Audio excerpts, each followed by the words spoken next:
Tous ravis de vous retrouver dans ce nouveau journal. À la une de l'actualité de ce jeudi 5 juin, les avocats toulousains défendent l'aide juridictionnelle mise en péril, selon eux, si leurs honoraires ne sont pas revalorisés.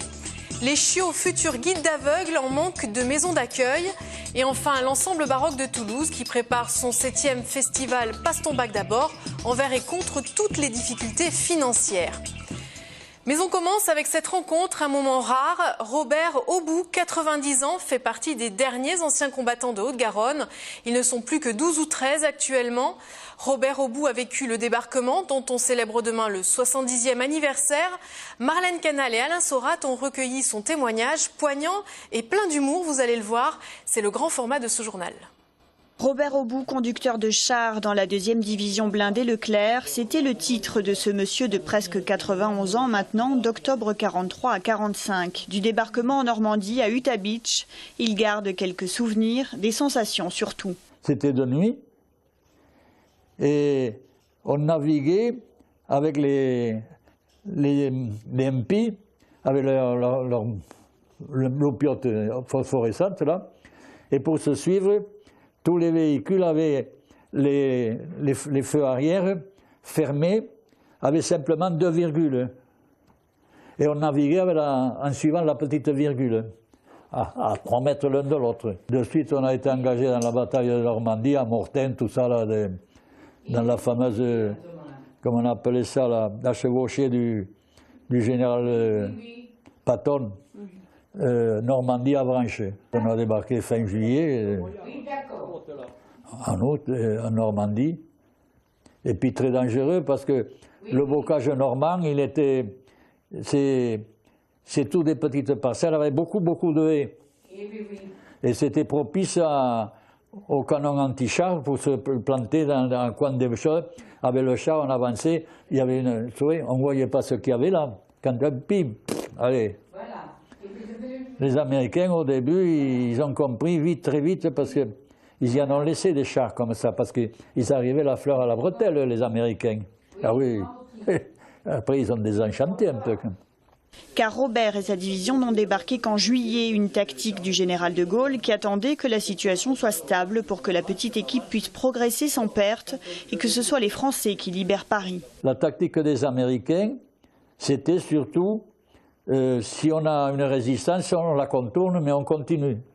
On laisse des poches. Alors quand on est arrivé, après la bataille de Normandie, c'était fini, on est parti sur Paris, et quand on est arrivé aux environs de Paris, ils nous ont stoppés, et les Américains ne voulaient pas qu'on rentre dans Paris, ils voulaient qu'on fasse le tour, et De Gaulle, il voulait qu'on rentre. Alors il y a eu cette fameuse guerre entre De Gaulle, qui allait en disant leur casser les pieds, je veux rentrer dans Paris, je veux être dans Paris, et puis finalement ils ont dit, bon, eh bien, allez-y. Et puis, une chose que beaucoup de gens oublient, on a été fortement aidé par un général américain, allemand.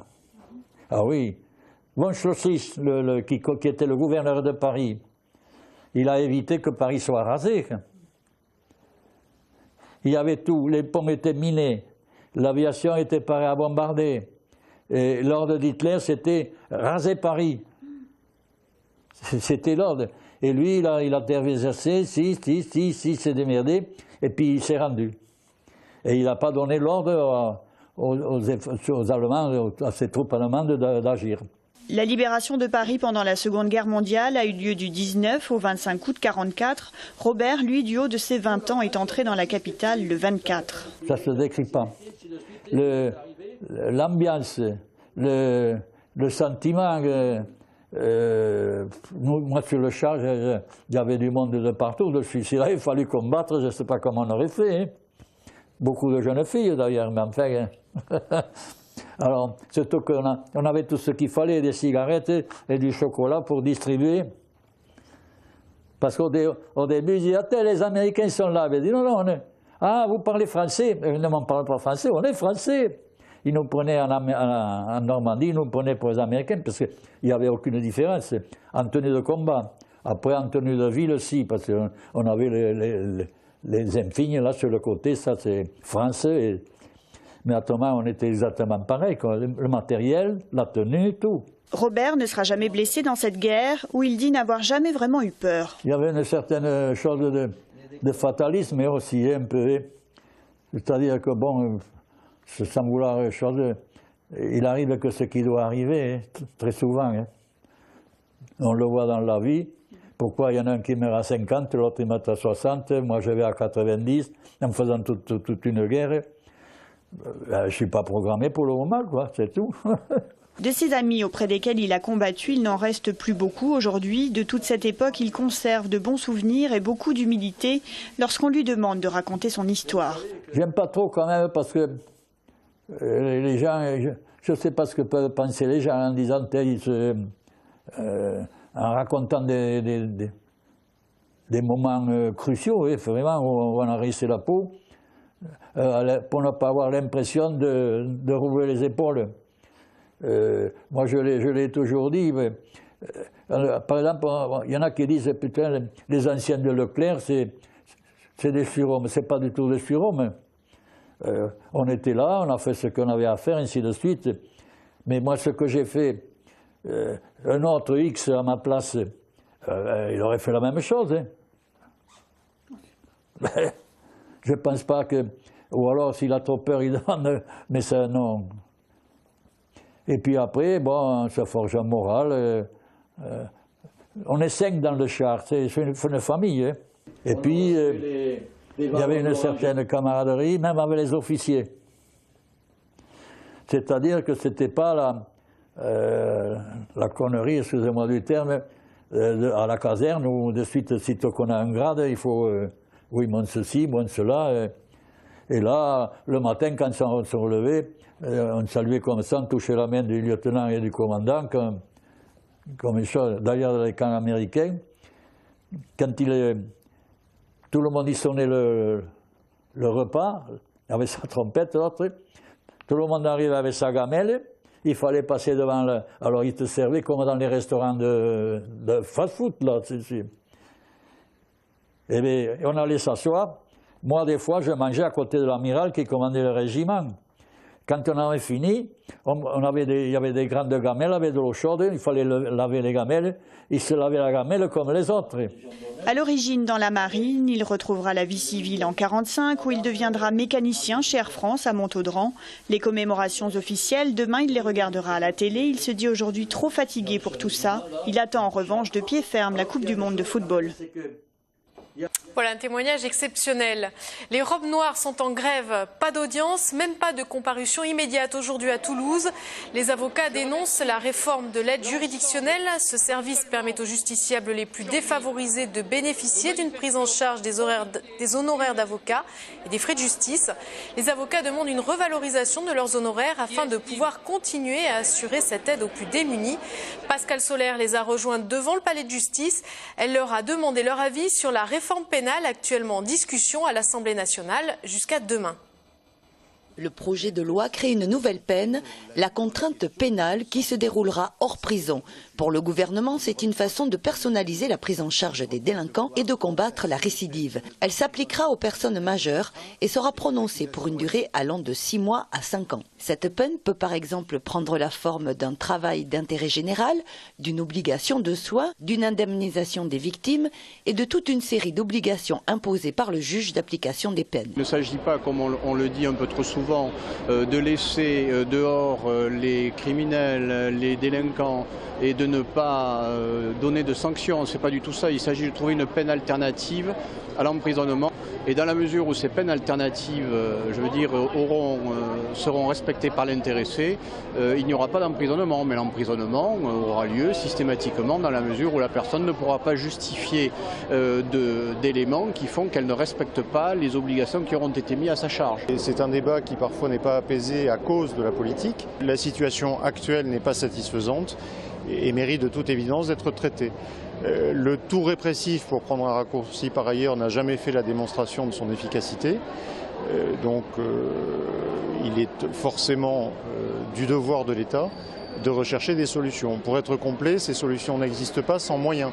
J'évoquais tout à l'heure la situation actuelle des prisons, qui n'est pas acceptable, d'autres politiques de réinsertion, d'aide, d'accompagnement dans l'intérêt de la société, demandent des moyens matériels et humains, donc représentent un coût. C'est un choix social. Je vous rappelle que notre pays, du point de vue de l'effort national qui est consacré à la justice en général, est très en deçà également de beaucoup de nos partenaires européens. La réforme prévoit également des mesures d'accompagnement à la sortie de prison. Selon le parcours et le projet d'insertion du détenu, une sortie sous contrainte peut être décidée par le juge d'application des peines, comportant des mesures de restriction, d'obligation et ou de surveillance. Autre point du projet de loi, la suppression des peines planchers pour les délinquants récidivistes. Est-ce que la répression est une solution à tout? Peut-être pas. Maintenant, même les peines planchers, de toute façon, étaient discutées. Je veux dire, ce n'était pas un automatisme, puisque nous avions des moyens de moduler. C'était au président de la juridiction de prendre sa décision en fonction au cas par cas. On ne doit pas être dans la généralité. En droit, on se doit de juger, d'apprécier à titre individuel. Autre objectif de la réforme, lutter contre la surpopulation carcérale qui a atteint un nouveau record le mois dernier avec 68 859 détenus pour 57 680 places. Et une autre mobilisation à présent, celle des salariés de la clinique de l'Union. Il y a un an, la clinique était rachetée par le groupe Ramsay. Les grévistes ont profité de cette date anniversaire pour dénoncer des conditions de travail qui se dégradent.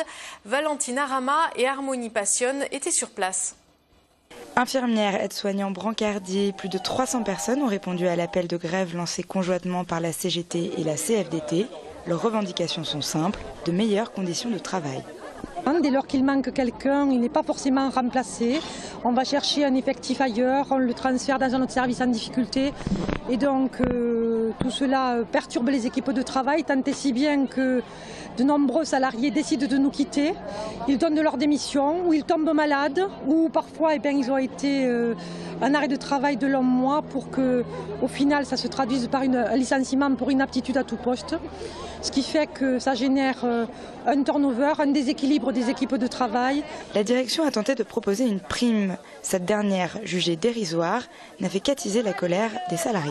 Il nous propose, la direction maintenant, une prime de 10 € brut par heure pour remplacer nos collègues absentes. Ils voudraient nous faire le double de travail, mais bon, c'est sûr qu'on ne va pas aller se dédoubler, donc c'est impossible. L'argent ne pourra jamais remplacer ça.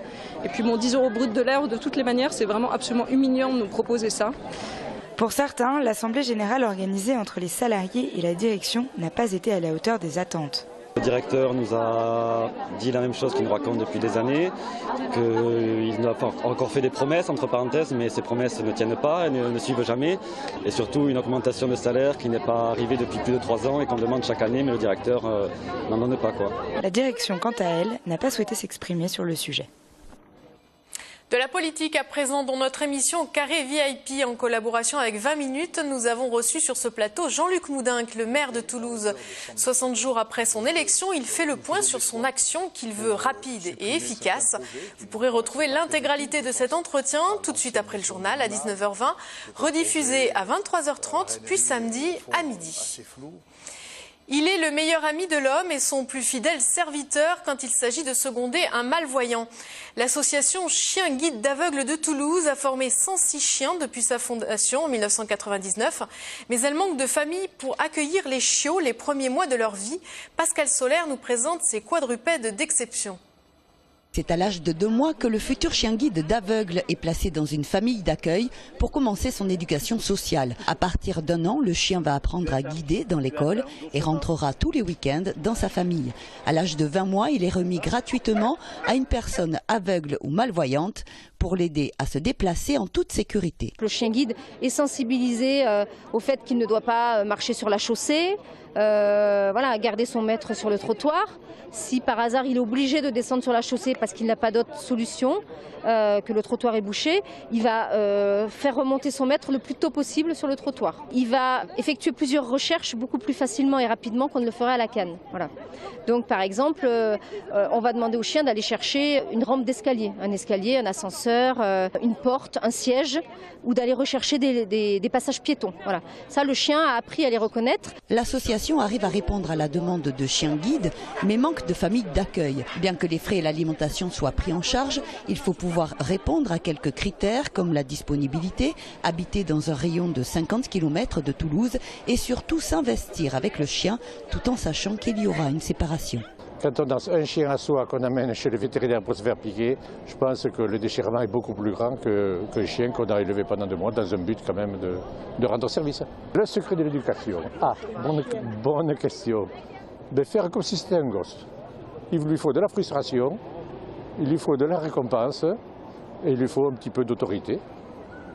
Mais il ne faut pas avoir peur de frustrer. Et puis beaucoup de câlins, bien sûr. Beaucoup. D'ailleurs, tous les chiens de l'école là sont extraordinaires parce que comme ils partent en famille relais pendant les vacances ou tout ça, ils sont très sociables et habitués à avoir d'autres familles. En 2013, l'association Chien Guide d'Aveugles a remis 10 chiens. Cette année, elle espère arriver à une quinzaine. Culture à présent, le festival Passe ton bac d'abord commence demain soir. Cette 7e édition serait-elle la dernière? L'ensemble baroque de Toulouse, fondateur du festival, connaît de grosses difficultés financières. Valentin Couder et Marianne Ribaud ont assisté à l'une des dernières répétitions.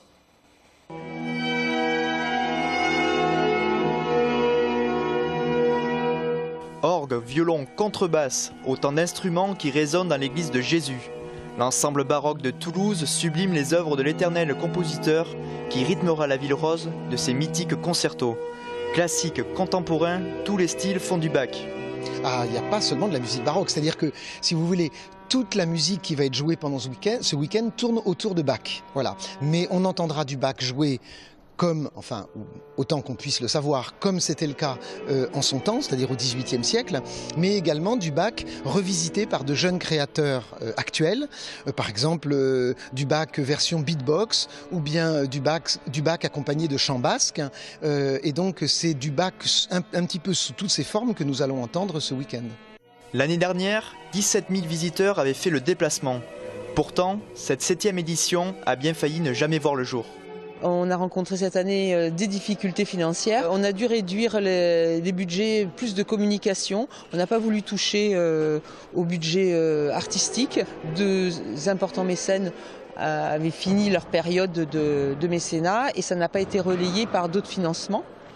Et donc on demande pour ça aux collectivités territoriales de se consulter pour voir qu'est-ce qui est possible et trouver des solutions ensemble pour qu'il puisse y avoir une 8e édition du festival.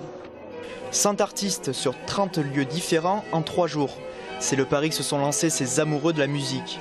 Une fois de plus, Jean-Sébastien Bach planera dans les rues de la ville. Et voilà, c'est la fin de cette édition. Merci de l'avoir suivi. Prochain rendez-vous avec l'actualité demain à 19h. Très bonne soirée.